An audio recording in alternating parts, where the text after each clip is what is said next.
حضرت حذیفہ رضی اللہ تعالیٰ عنہ مشہور صحابی رسول ہے، جن کو رازدان رسول بھی کہا جاتا ہے۔ بڑے بڑے صحابہ کو اعزاز ملے، بعض کو کوئی اعزاز حضور نے دیا، بعض کو حضور نے کہا یہ میری امت کے سب سے بڑے امین ہیں، اور بعض کو کہا کہ یہ 2 گواہیوں والے ہیں۔ حذیفہ رضی اللہ تعالیٰ عنہ کو نبی کریم صلی اللہ علیہ وسلم نے کچھ راز بتائے تھے، اور آپ نے فرمایا تھا حذیفہ یہ راز کسی اور کو نہ بتانا، اسی لیے ان کو رازدان رسول کہا جاتا ہے۔ بہت بڑا اعزاز ہے جناب حذیفہ بن یمان رضی اللہ تعالیٰ عنہ۔ حضرت حذیفہ رضی اللہ تعالیٰ عنہ بیان کرتے ہیں کہ لوگ نبی پاک صلی اللہ علیہ وسلم سے آ کے خیر کے بارے میں سوال پوچھا کرتے تھے، نیکی کے بارے میں سوال پوچھتے کہ یا رسول اللہ بتائیں اجر کس چیز میں ہے، فضیلت والا عمل کیا ہے۔ لوگ نبی پاک صلی اللہ علیہ وسلم سے آ کے خیر کے بارے میں سوال پوچھا کرتے تھے، اور میں نبی پاک صلی اللہ علیہ وسلم سے شر کے بارے میں سوال پوچھا کرتا تھا، یا رسول اللہ فتنے کیسے ہو سکتے ہیں، فتنوں میں نے کیسے بچنا ہے۔ تو حضرت حذیفہ رضی اللہ تعالی عنہ نے جناب رسول کریم صلی اللہ علیہ وسلم سے پوچھا، اللہ کے رسول ہم اسلام سے پہلے جاہلیت میں تھے، بہت برے دن تھے، ایمان لے آئے، اللہ کے رسول بتائیے آپ پر ایمان لانے کے بعد بھی کوئی برا وقت آ سکتا ہے؟ ایمان تو ہم نے قبول کر لیا، آپ کے اصحاب میں شامل ہو گئے، یا رسول اللہ کیا اس کے بعد بھی فتنے آ سکتے؟ اللہ کے رسول نے فرمایا جی ہاں۔ حضرت حذیفہ نے پوچھا یا رسول اللہ ان فتنوں سے کیسے بچ سکتے ہیں؟ اب ہمارا سوال آخری تو یہی ہے، گفتگو وقت ختم ہو رہا ہے، کہ یہ جو فتنے آئے روز آ رہے ہوتے ہیں ہم نے ان سے کیسے بچنا ہے؟ تو وہی جواب ہے جو اللہ کے رسول نے جناب حذیفہ بن یمان کو دیا تھا۔ حذیفہ رضی اللہ تعالیٰ عنہ نے کہا اللہ کے رسول ان فتنوں سے ہم کیسے بچ سکتے ہیں؟ آپ نے فرمایا تعلم کتاب اللہ واتبع ما فیہ، اللہ کی کتاب کی تعلیم حاصل کرو اور جو باتیں اس کتاب میں ہیں ان کی اتباع کرو۔ اللہ کے نبی نے کیا فرمایا تھا؟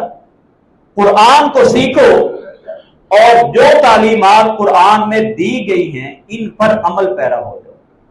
اگر ان پر عمل پیرا ہو جاتے ہو تو ان فتنوں سے تم بچ سکتے ہو۔ اور نبی پاک صلی اللہ علیہ وسلم نے یہ بھی فرمایا تھا ایسے فتنے آئیں گے کہ جو سویا ہوا آدمی ہے وہ بیٹھنے والے سے بہتر ہوگا، جو سویا ہوا ہے وہ ان فتنوں سے بچا ہوا ہے، اور جو بیٹھا ہوا آدمی ہے وہ کھڑے ہونے والے آدمی سے بہتر ہوگا۔ الغرض آپ نے بہت ساری آگے اس طرح کیفیات بتائیں کہ چلنے والا آدمی سوار سے بہتر ہوگا، سوار آدمی دوڑنے والے سے بہتر ہوگا۔ تو صحابی نے اللہ کے نبی صلی اللہ علیہ وسلم سے پوچھا فَبِمَ تَأْمُرُنِي إِنْ أَدْرَكْتُ ذَلِكَ الزَّمَانَ، اللہ کے نبی اگر ایسے فتنے آ جائیں تو میرے لیے کیا حکم ہے، میں کیا کروں؟ آپ نے ان کو فرمایا اکفف نفسک ویدک وادخل دارک۔ آپ نے 3 باتیں فرمائیں، اگر جب فتنے کثرت سے تم دیکھو، ہر جگہ پہ فتنہ، ہر جگہ لڑائی، ہر جگہ جھوٹ، ہر جگہ فریب، یہی چیز تم دیکھتے رہو گے، تو ایسے فتنوں کے دور میں تمہارے ذمہ یہ ہے اکفف نفسک، اپنی زبان کو اور اپنے نفس کو روک کے رکھو، ویدک، اور دوسروں کو تکلیف دینے سے اپنے ہاتھوں کو بھی روک لو، اور تیسری بات فرمائی وادخل دارک، اپنے گھر میں داخل ہو جاؤ، اپنے گھر میں داخل ہو جاؤ، ان فتنوں سے بچ جاؤ گے۔ صحابی نے پوچھا اللہ کے رسول اگر فتنہ میرے گھر میں آ جائے؟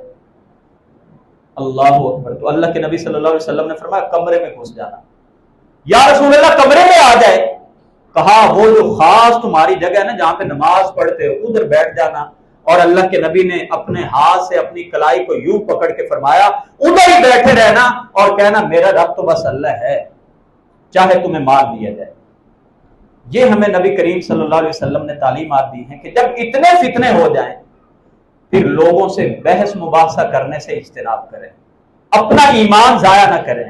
نیکیاں تو پہلے ہی ہماری تھوڑی بہت ہے، اللہ وہ قبول کر لے، اور جو ہیں وہ ہم بغیر کسی بنیاد کے، بغیر کسی سچائی کے، بغیر کسی دلیل کے اس کے اوپر لڑائی جھگڑے کر رہے ہیں، غلط بیانی کر رہے ہیں، اور بلا شبہ ہم ایسے دور میں رہ رہے ہیں جو فتنوں کا دور ہے، اور اللہ کریم سے میری دعا ہے کہ اللہ ہمیں ان فتنوں سے محفوظ فرما دے، اللہ ہمیں ان فتنوں کی آگاہی بھی ہمارے اندر پیدا کر دے۔ اور آخری بات یہ ہے کہ نبی کریم صلی اللہ علیہ وسلم جب ہمارے لیے بہترین اسوہ اور نمونہ ہیں، تو فتنوں سے بچنے کی بھی ایک ہی صورت ہے کہ اللہ کی بات اور رسول اللہ کی بات کو مضبوطی سے تھام لیا جائے، جیسا کہ اللہ کے نبی صلی اللہ علیہ وسلم نے حذیفہ سے فرمایا تھا، حذیفہ قرآن کی تعلیم حاصل کرو اور پھر اس کے مطابق عمل کرو۔ اور کلام پاک میں اللہ رب العزت نے یہ بھی اعلان کر دیا، فَلْيَحْذَرِ الَّذِينَ يُخَالِفُونَ عَنْ أَمْرِهِ أَن تُصِيبَهُمْ فِتْنَةٌ، ہر وہ آدمی جو نبی کریم صلی اللہ علیہ وسلم کی کسی بات کی مخالفت کرتا ہے، اسے ڈرتا رہنا چاہیے کہ اس پر کوئی بڑا فتنہ نہ آ جائے، او یصیبہم عذاب علیم، یا اس پر دردناک عذاب نہ آ جائے۔ ہم اپنی زندگی میں روزانہ اللہ رسول کی کھلم خلاف ورزیاں کرتے ہیں، استہزاء کرتے ہیں، دینی احکامات کا مذاق اڑاتے ہیں، یہ بھی فتنوں کی مختلف شکلیں ہیں۔ اللہ سے دعا ہے کہ اللہ تعالی ہمیں ان تمام فتنوں سے محفوظ کر دے اور ہمارا خاتمہ اللہ رب العزت ایمان پر کر دے۔